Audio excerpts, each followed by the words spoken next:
To get started here, welcome to class, everyone. I'm going to go ahead and move to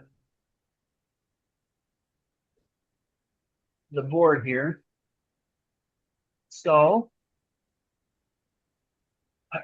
with each class that we start, we cover the 7 principles. This is the Skills for Life class. We begin with thought. Thought is the beginning of everything that is created. Everything that we see around us had a thought we put into it before it materialized.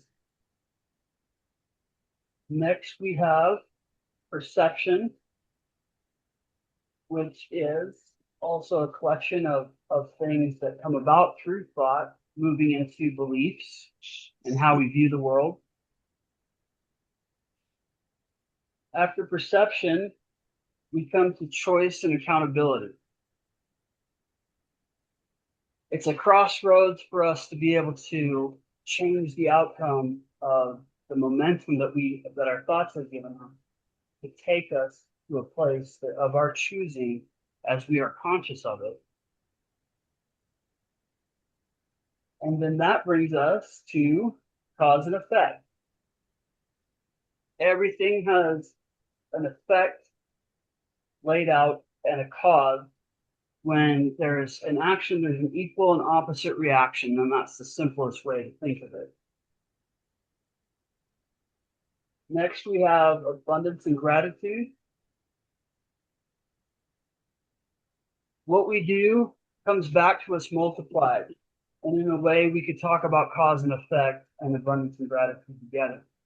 I like to think of abundance and gratitude in a more positive way, the effect that the karma effect of it, and having coming back to us multiplied all that we put forth in gratitude, and the sentiment of that feeling then returns to us because we're signaling the universe if that's what we want, if that's what we cleave to. Next, we have health and healing, which is the topic for tonight. And after health and healing, we have harmony and rhythm. It's really important to get balance. And it's really what we're seeking. Anytime we're seeking something, we're seeking to restore the balance somewhere else in life. In the rapid eye, we talk about HHF, which is help my hair's on fire. And that's a signal, a message to the community that we need energy sent to us. And next we have the 4-step self-care protocol, which is really essential for everyone to understand and know how to use. This helps us do our own personal inner work. Both as rapid eye technicians and those taking Skills for Life class, and anybody can understand what this 4-step self-care protocol is. It's meant to help us do our inner work and help us release stress and trauma that may not be serving our highest and greatest good. And this is something that anybody can have access to.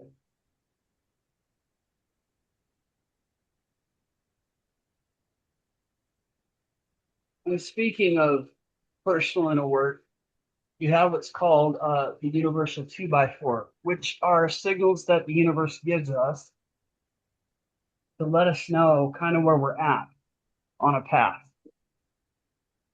If we take those signals and we take a look at those signals, we're able to at least understand that something isn't going quite the way that we're wanting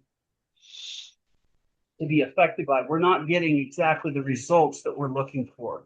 And that universal 2x4 helps us at least pause and take stock of what we're doing and seeing what patterns are we creating in our lives that would cause a 2x4 to show up and remind us, or at least gesture where we're at or what kind of path we're on. And the next thing is the Mack truck. which is a heightened version of that universal 2x4. It's the culmination of warnings gone unheeded.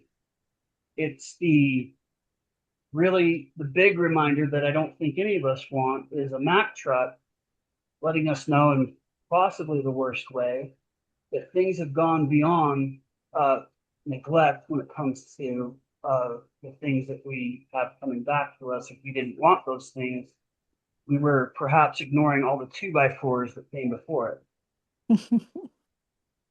So most people don't want that I can imagine. So we do pay attention to those universal 2x4s because none of us want the Mack truck. And having said that, this next icon here is pay attention inside now. Now, a lot of 2x4s come from the body. We get a lot of signals from the body, and that's one of the things we're going to talk about today. We get a lot of signals from the body that let us know that something is off balance, that something is not quite right. And that pain that we feel is put into this acronym, pay attention inside now. Now, when we catch ourselves, and we love to catch ourselves because none of us want to cause a problem, we say, cancel that.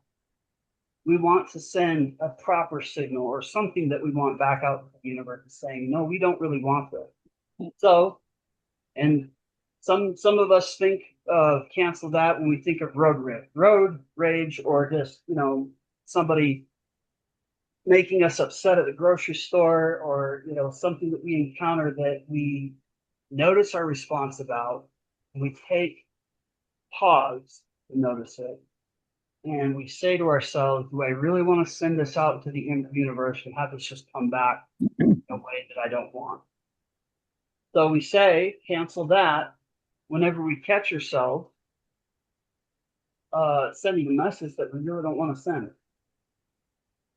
So now moving on to, I'm going to use Julia Fairchild's wonderful and very easy to use her slideshow. And towards the 15-minute mark, I'm not sure where we're at right now. We're not too close to that, but not far along. I'm going to change course a little bit with some of my own slides. So this is Skills for Life, talking about health and healing. It's the Skills for Life is the second half of the Rapid Eye model. This is a presentation created by Julia Fairchild. So, and the principle we're focusing on again is health and healing. Wisdom is to the soul what health is to the body.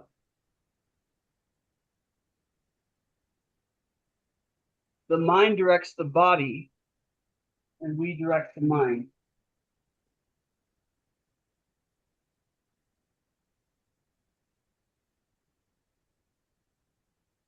We live in an era where the mind-body connection is becoming universally accepted, both in scientific and alternative circles.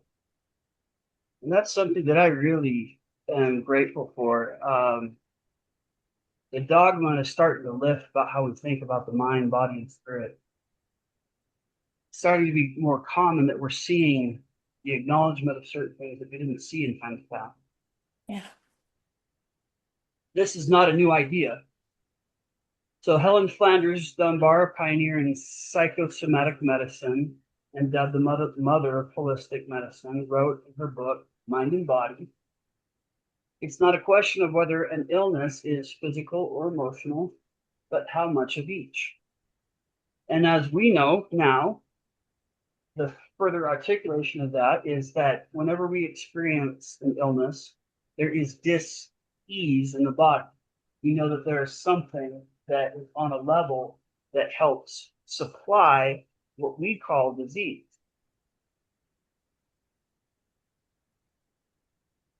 An illness has its primary origin in the mind rather than the body.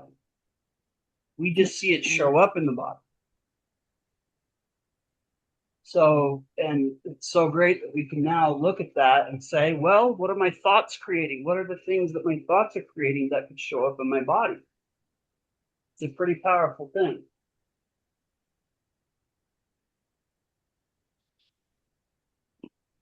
So pain, be it physical or emotional, results from an imbalance somewhere in your being.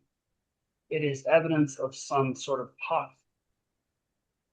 It may be toxic food, toxic emotions, or toxic.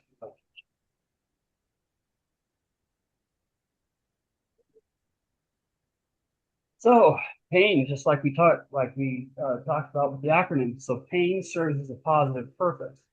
It lets us signal, lets us pay attention inside down. So without our indicator lights, we would be oblivious to the effects of maintenance that our vehicle needs. That's just the example of the vehicle. And likewise, our corporal vehicle needs pain, so to speak, as indicators to let us know that something is amiss. Ignoring them can leave you stranded on the side of the road.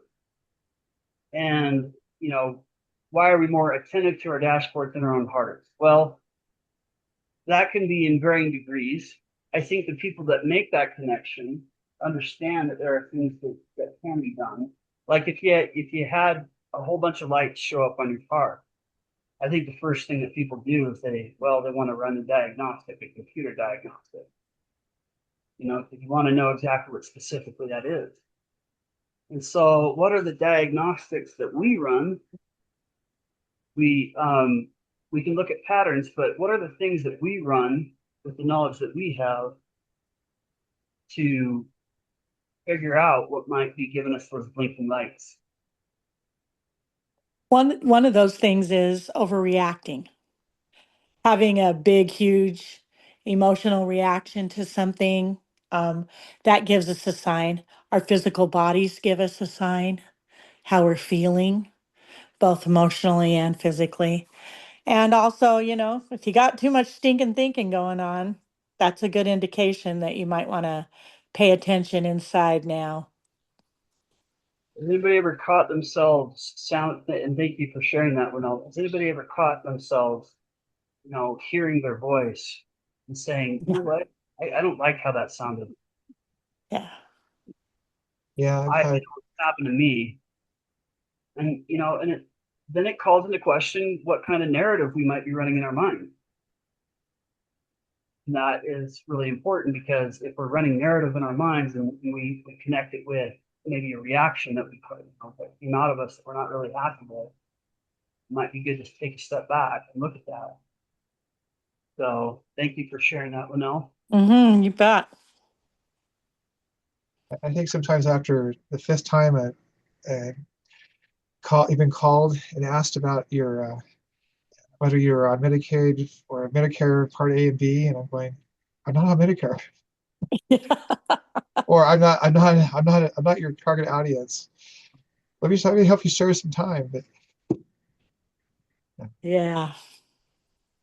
and I'm just trying not to I'm trying to be polite even in those situations. Work on that.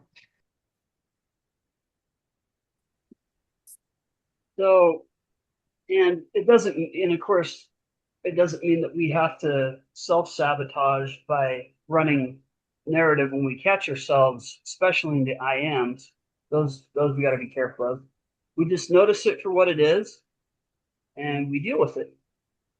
So emotional pain is experienced physically. So who among us has not experienced heartache? I think that would just be an obvious thing, but it is pain. It's why we call it pain. But the physical and emotional pain is also the language of spirit. And I like how this presentation connects that. So the physical and emotional pain is also the language of spirit, guiding us along the path and drawing our attention to hidden issues that need to be addressed for our own best and highest good. Cool. As every cell knows itself to be a skin cell or a brain cell or a blood cell and behaves accordingly, every cell also has emotional intelligence. This is one of the reasons why I really appreciate in Rapid Eye how we have portions of things that we do that involve proxy. that it's acknowledged that everything has emotional intelligence.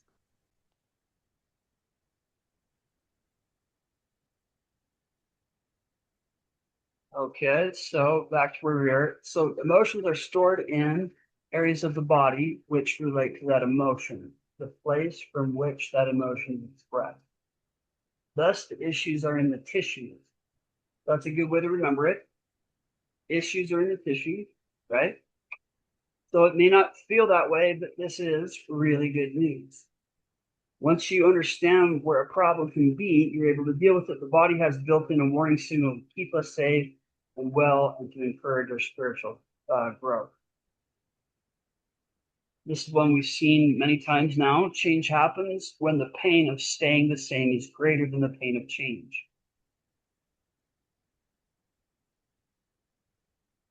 Toxic emotions, toxic emotions create toxic chemicals in the body, which affect the body accordingly. Actually, it is impossible to be fearful, anxious, irritated, and healthy at the same time.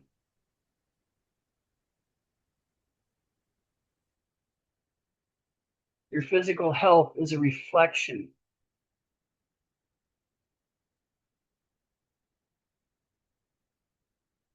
And our subconscious mind takes its direction from our system of beliefs, oft replicated self talk and other patterns that run in our minds, hearts, and families or origin.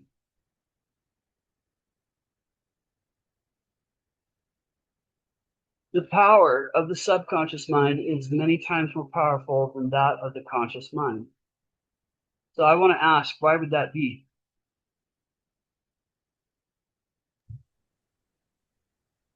Well, I think the subconscious job is to keep us alive Yeah, and to keep us, well and all of that stuff. And that will to drive is very strong. I'm I'm right, I'm seeing that right now in my life as you may intellectually feel like, okay, it's your time to go and you want to go, but the body doesn't always go on that timeline. You know, right. we're your subconscious will to live is pretty dang strong. Yeah. Oh, yeah, it's very strong, very strong. If we didn't have a subconscious, we might hear a song, I Believe I Can Fly, and then make a big mistake, right? So Yeah. leaving it on automatic pilot can be problematic if we haven't weeded out mental and emotional gardens. So, to a point, our subconscious does a great job, but they're both conscious and subconscious need to be addressed. So, a few words with extreme caution. So, no healing journey can be assisted by blame, shame, guilt, or judgment of yourself or anyone else ever. So, again, just like I mentioned before, when we catch ourselves doing something we know that stands correcting, you don't have to be hard, hard on ourselves, especially steering away from language using the I ams. Finding a way to reframe something, help ourselves correct, is always a good way to put ourselves back on track. We have no idea until we do the work what plans our their higher self has in store for our spiritual growth, or that of those that we love in creating our their current seemingly reality. Blame ourselves or anyone else is only ever harmful. So, and here's what I say about blame. Blame is bondage. And I feel comfortable saying that knowing what accountability is. Yeah. So that said, we are ultimately responsible for our own health and well-being. Our choices have brought us to the place we are. Our choices can take us to the place we would rather be. That is the definition of freedom. We are not victim to our circumstance. Tyler, I got one comment on that blame thing you said. Okay. Um, Jerry Jamblowski talks about in his book, Guilt is Insane. Yeah. um, Actually, if you don't ever blame, there's no need for forgiveness. True. Yeah. So if you can cultivate a pattern of no blame, no one's to blame. It's all ultimately about love. We're all made of love. We are love. And even in our mental health and our physical health, if it's not all balanced and on course, even that is just an experience. Right. And you really don't need to. I just love that. I thought, wow, if you don't blame, you don't have to go through all that forgiveness and all thing because there just was no blame in the beginning. So there's no Yeah. need. So you're right. Saying, drawing it to the fact that it is an experience, and in a way, I'm kind of grateful that I at least had the connection and understanding of what blame really is and its consequences. And so it's good to at least, in my opinion, experience it a little bit. To when you finally step outside of it and feel the relief that or through forgiveness, that you realize, that it's something you never really wanted. Yeah. um, So if we feel like and Alan, were you going to say something? No, sorry, I just Okay. So if we feel like we're circling the drain, we need to find one hand or foothold to stop the downward spiral. So hopefully we can put a stop in it before reaching these depths. Breathe, right? Mhm. So having a stop prepared in advance will be helpful when the downward spiral begins. By now, we have learned effective tools to turn around the tide of overwhelming circumstances or to avoid getting there in the first place. client self-care. Client self-care, yep. So the life skills principles work together in harmony to achieve balance and progress. And they overlap and they complement each other in a way that gives fluidity to each of the principles. I can find any aspect of those principles and how it relates to another. And the principle of health and healing is where all of these tools and their application are put to the test. So our physical health circumstances, surroundings are the mirror of our reality. All subject, of course, to our life purpose and our self-directed means of achieving things. For instance, Helen Keller's life purpose probably required her condition to give thousands of people hope, encouragement, and it's an example of success in spite of difficult circumstances. And that, to her credit, is how we perceive it. She may have said something different. I haven't read a lot about Helen Keller other than her basic story. Um, but she was very articulate. She wrote literature. She wrote books, obviously. So even that being in a perception, she might have had some things that were different to say. So our entire being, body, mind, and spirit act as a single unit. It is a system of operations, each affecting the whole. Can you imagine on that, Helen Keller? You know, we usually write from our experiences, right? Yeah. She had no sight and no hearing. Okay. How would your experience of life be if you didn't? And you read what she writes, and it's amazing that someone who does not have those facility that access to be able to see and to hear. So it's pretty amazing, and we are capable of so much more than we think we are. And I personally So true. believe, that Helen Keller had other gifts heightened with the lack of sight and hearing. I don't know if she ever spoke about them, but it's interesting to note that we have those same things within us, as you're saying. Um, I kind of like to think of it whereas one door perceivably closes, a window opens, that kind of thing. So that it and then speaking of disease, whether mental, emotional, or physical, go to the source of the condition and change the perception. So by quiet meditation, journaling, and listening, the spirit can assist us in changing the perception, creating the disease. Um, so this will make sense. It says song breakdown, and I kind of let Linnell know that I was going to do this. Mhm. So I'll make sense of this. But what I'm going to do is to stop and take a moment to explain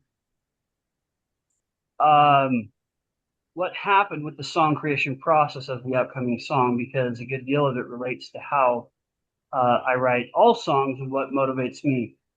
Um, I'm going to exit the slideshow here for a second and show a video. It's really brief.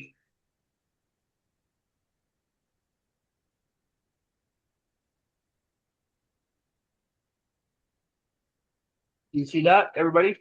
Yeah. Okay.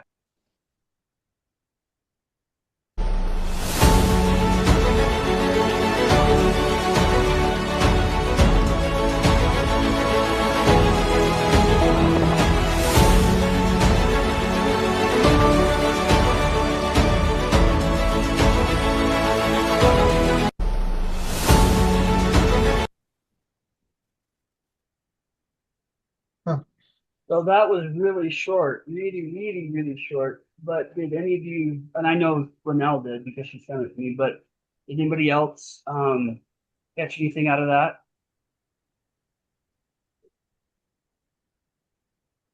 I didn't, it was blurry on my end, so I couldn't read all the verbiage, but I definitely got the first one. And uh, to me, basically, being outside in nature is not only, it's just a healing thing. It's grounding, it clears your mind, gets you out of the cobwebs, and going hiking is one of my most favorite things to do. So I'm glad the rain is dissipating so I can get out more because I'm a fair weather hiker. Yeah, I like to hike in fair weather as well. And now will be much greener. Yeah. Yes. So the interesting thing about that video is it doesn't have audio narration, but it does have all the content that was intended for it, I think. The man by the name of Dean Hall had posted it. So what I intended to do is what I was about to explain is that so with what motivates me with song making, it often has to do with some of the video clips that get sent my way.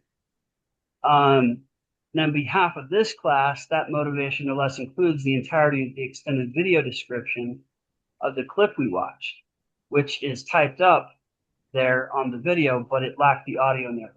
So I've chosen to make the main theme of this class a breakdown of the new song that I made that was inspired by the video clip we watched. And normally I do not preface songs that I make. However, it's kind of a comedic nature in the song videos. So long explanation and the need to connect it to the video clip is also important because it lacks the audio narration. So I did not want the, images to distract too much from the lyrics and any more than not having narration in the video to distract from the message. So because the video clip did not include narration, I'll also cover a parallel breakdown of the extended video description covering the clip by this person, Dean Hall. So here's the introduction. Nature was never meant to be your escape, and it was never meant to be a weekend hobby or a nice idea when life gets overwhelming. So nature is more than a playground. It's much more than a vibe. It's certainly a way more than a simple self-care aesthetic or biohack routine. So, so this isn't about escaping life. It's about restoring conditions your nervous system needs to live it fully. So what does that remind you of? Well, health and healing for sure. Yeah. Now he says, this is what I call synthetic living syndrome, SLS, a mismatch between the environment your biology expects and the environment you're actually living in. So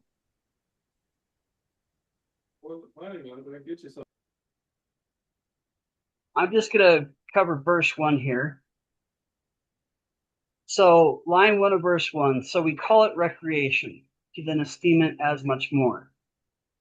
So we may call excursions recreation. However, to our bodies, it means much more than just fun. And that is something we actually need. And deep down, we know it. Line 2 of verse 1 is even calling it escape, as if confinement came before. It's one of the reasons we call it escape, as if breaking free from confinement. I hear it all the time. Just get away from it all, escape, that kind of thing. So, and in lines 3 and 4 of verse 1, we're not fooling anyone to treat it casually, especially ourselves, our inside knowing what it needs.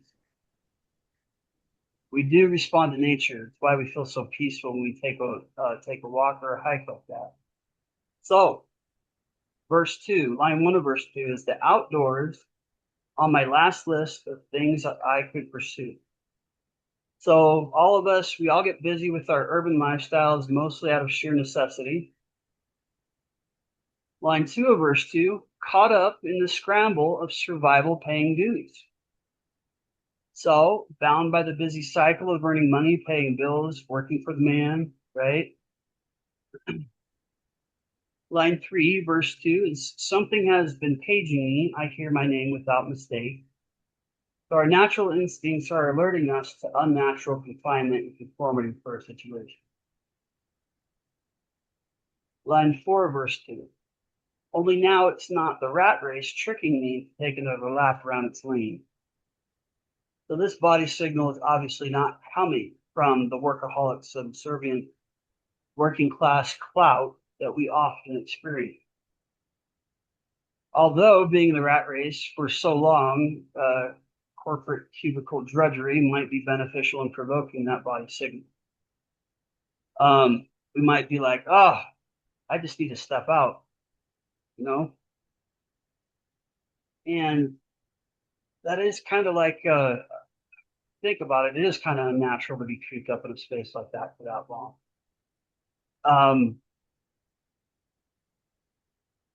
Any thoughts so far? Okay. So, I'm, verse, I've got one, Tyler. I'm really relating because I'm inside a lot taking care of mom right now, right? And it's so weird. The anytime I do step outside, it's like almost surreal. yeah, Yeah. And I'm thinking, oh, being inside all the time, even though, that's what I need to do right now, and I get that. Um, I'm out of touch somewhat yeah, with what's going on outside. And I think going outside reconnects us um, to the earth. It grounds us, helps our health, and puts us back in a rhythm that is good. Because I feel like that I'm out of rhythm right now. And that's okay because, I can do hard things, but I get it. yeah. Thank you for sharing that. I know a guy who never wears shoes. He's developing hobbit feet. Um, and I think I even talked to you about this one time where when people say they have house fever, it's really because the energy has grown stagnant and they need to get outside and, like you say, ground and connect with nature. So we, Tyler, one that I'm really very aware of is when we get some sun breaking through, yeah, I will intentionally take a few moments to pull up a lawn chair, sit somewhere or stand in the sun and literally soak it all up. Just let it shine on my face and feel, even with a chilly wind going by, that little bit of sunshine will carry you a long way, and it's really helpful. And I also find that when I get my hands in the dirt when gardening or working on flower beds or anything, it's powerful. It's very helpful. yeah. Who loves the smell of soil?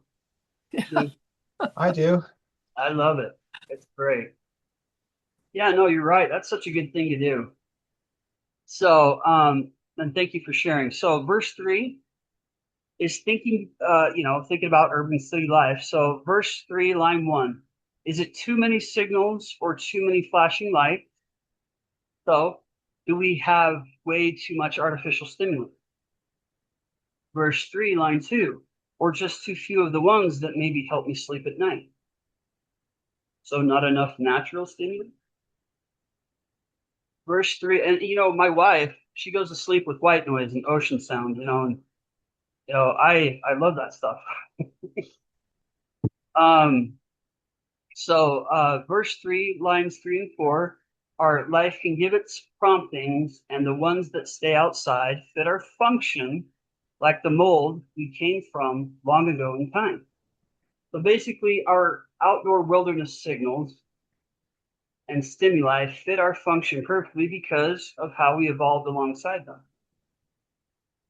So, quoting the extended video clip description again, trees, wind, distance, rhythm, temperature, moving water are biological signals your nervous system evolved to receive.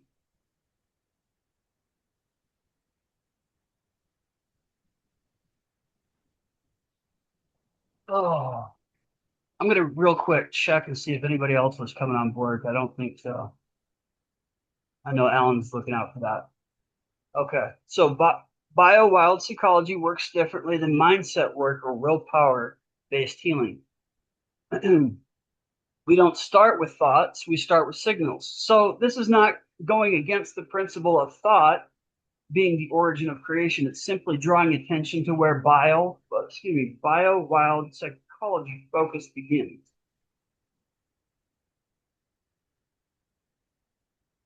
So bio-wild psychology works differently than mindset work or willpower-based healing. So we don't start with thoughts, start with signals, grounding and weight, that's earth, rhythm and movement, fire, flow and temperature, water, space and breath, air. When the right signals return, safety returns. When safety returns, clarity, energy, emotion, and identity follow naturally. So you were never broken, you were under signal.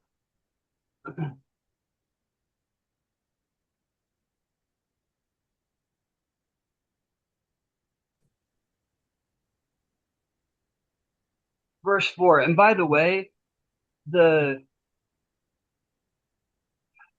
when we experience the artificial stimuli, the things that we are not used to, what we evolved alongside to, our body interprets that with that sensory overload that comes with it as a threat. And so it's always good to reconnect by going outside when things are still. We take those opportunities to connect with the earth. So, verse 4, amusement parks are one thing with exciting gusts of speed. And I'm only referring to just one of many unnatural human made environments in the song. Okay. So, amusement park rides can be thrilling, however, constantly jamming fight or flight signals in our system with adrenaline surges is a little unnatural. And I think um, it was the comedian Dennis Leary. Does anybody who know who Dennis Leary is? Uh, Okay. So, and I don't know the source. I just heard that he that it sounds like it anyway. But apparently he made this comment. One of his comedy shows said, "Amusement parks. What's so amusing about ass quenching fear?" So, yeah, and when you think about it, it's like you're just jamming your system full of adrenaline. Now, I find some rides relaxing. I actually like going to amusement parks, but there comes a point where it's like, yeah, all this it is, kind of at a point some sensory overload with unnatural stimuli. So the same could be said about movies and media that we watch. So returning to the idea of unnatural stimulus of noise, lights, or human contrived environments outside of nature, the extended video description reads,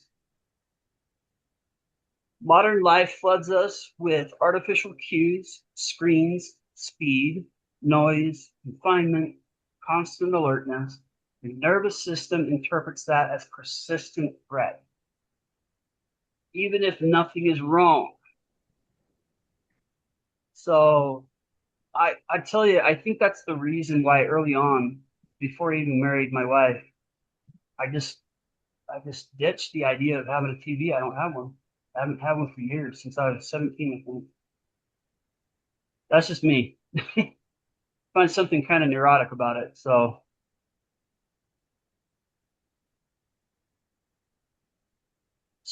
here's a chorus bridge fragment that's also in line with the video description.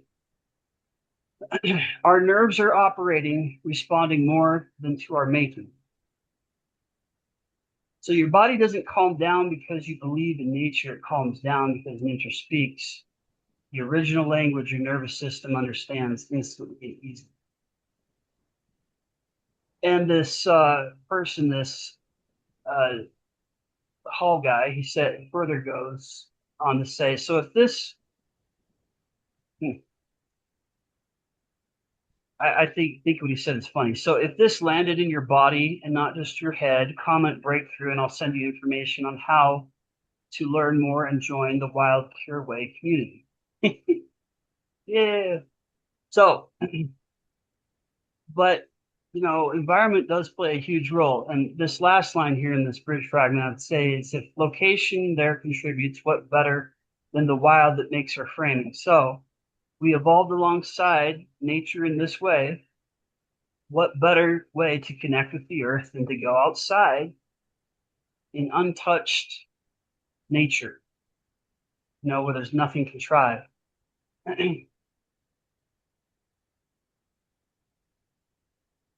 So now, because there's three instances of the chorus there, I only need to cover it once. So the chorus is, as my nature summons inward to examine it with care, I'm led outside to survey my surroundings all laid bare.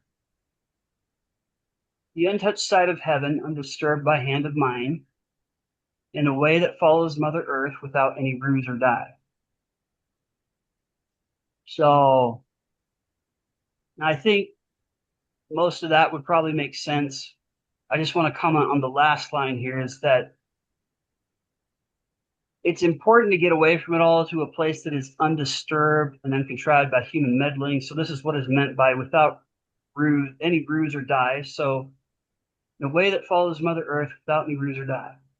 So without anything being fake or artificial. So since there are three instances, there's no need to go over that anymore. But the chorus is about how when we feel pain and disturbance inwardly, it also to consider our environment. So nature feels so heavenly, as we call it, and I really mean this because anytime I go to a place that's secluded, that is nature, it does feel like heaven. So nature feels so heavenly because it's our evolved senses responding to its rhythm. So the untouched side of heaven, undisturbed by hand of mine.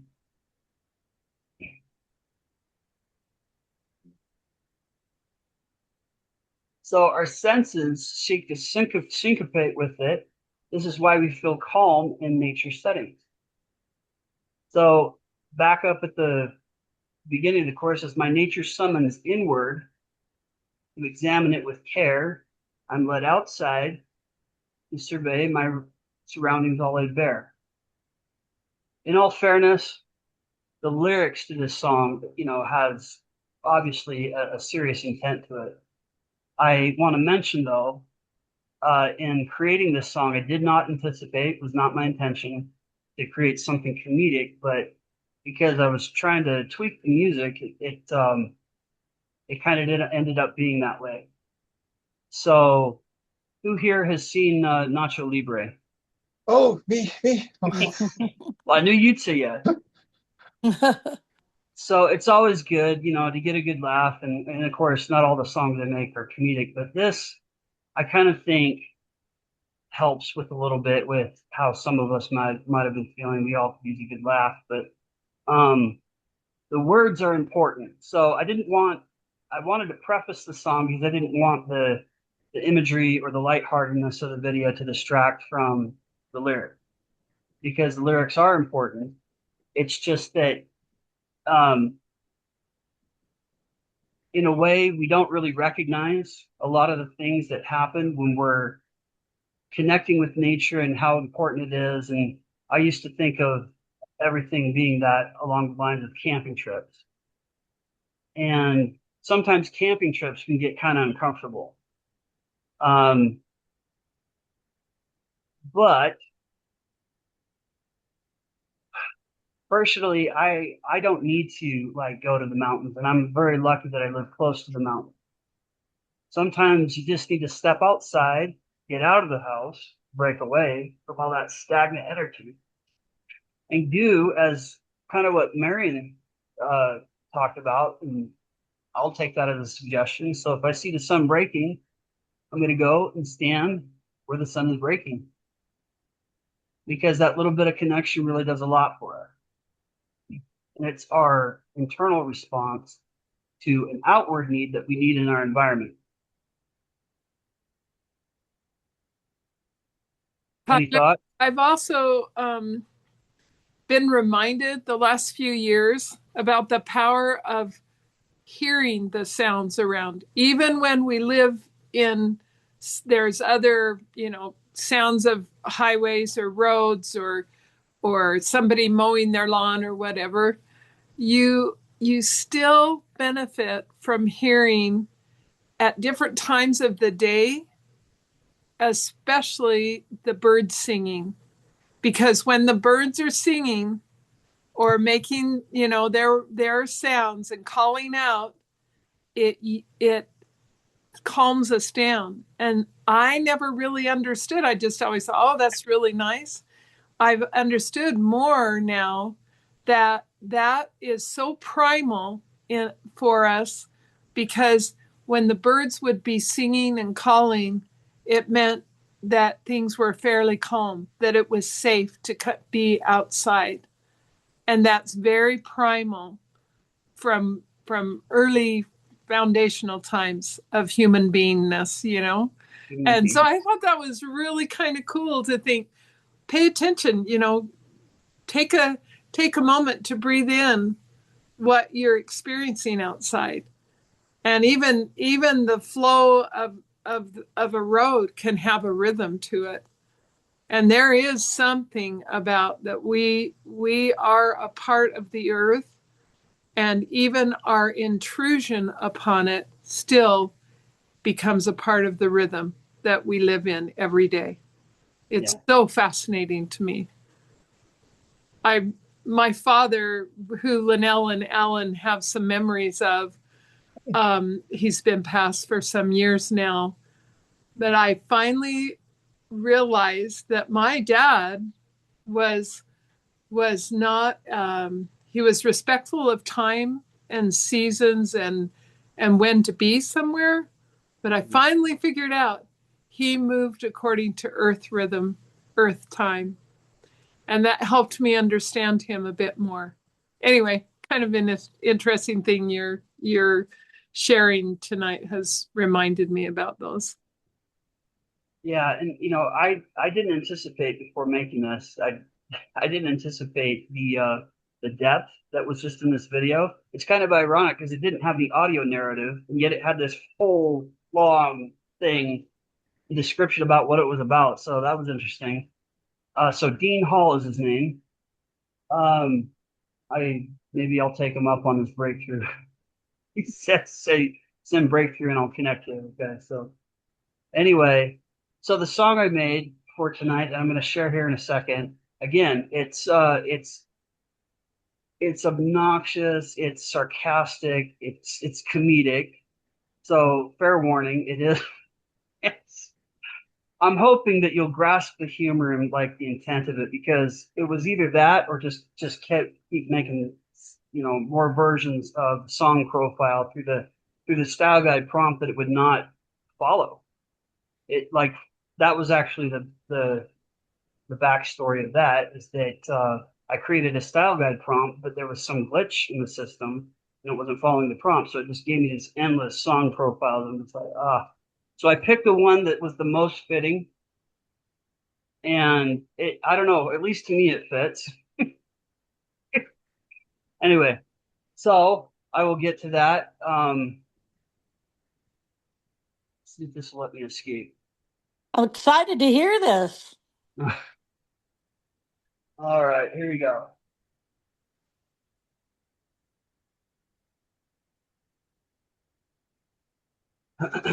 Okay, can you see my screen? Yes. Yeah.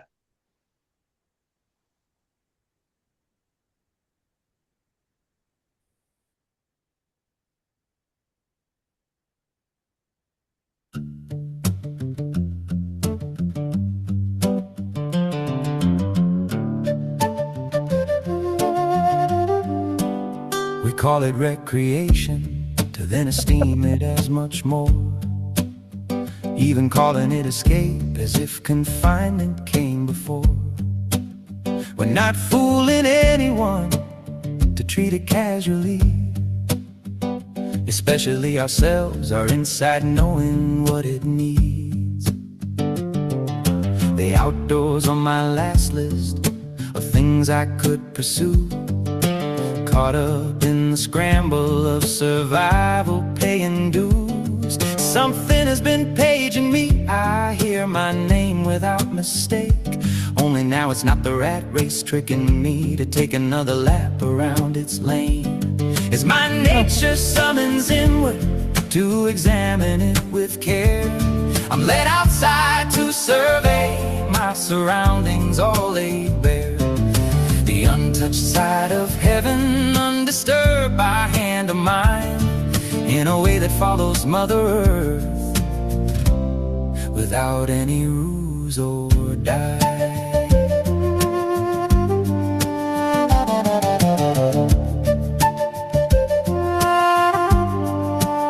Is it too many signals, or too many flashing lights, or just too few of the ones that maybe help me sleep at night? Life can give its promptings, and the ones that stay outside fit our function like the mold we came from long ago in time. Amusement parks are one thing, with exciting gusts of speed and more artificial noise than a cartoon could ever squeak. Responsive to a point, I get diverted for a time. Maybe better than in cubicle, and still hardly like a climb. As my nature summons inward to examine it with care, I'm led outside to survey my surroundings, all laid bare. The untouched side of heaven, undisturbed by hand of mine, in a way that follows Mother Earth, without any ruse or die.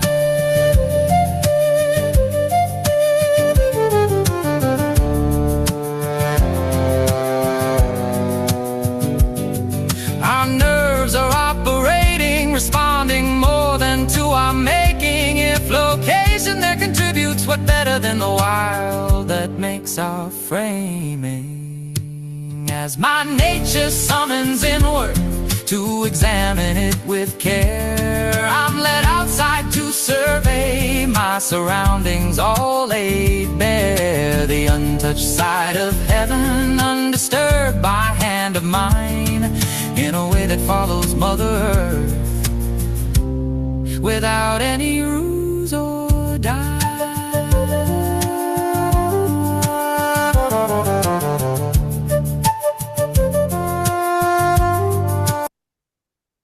Wow. I like it. I'm glad that I warned you. No, I liked it a lot. That's a Very great good. song. I loved it. It made me feel good. Yeah. Oh, good. I'm glad. So, Yes, and it was funny, and I liked it. It's great. It's great. I was a little apprehensive. You were kind of like, okay, you buckle up, It was great. It was very fun. oh, yeah, well, I appreciate that, because when I saw it, when I was creating the images, I'm just like, man, this is really over the top. But it just, it's kind of like you get in the mood, Yeah. Like this. So, well, my wife, No, she thought it was ridiculous, so that's great.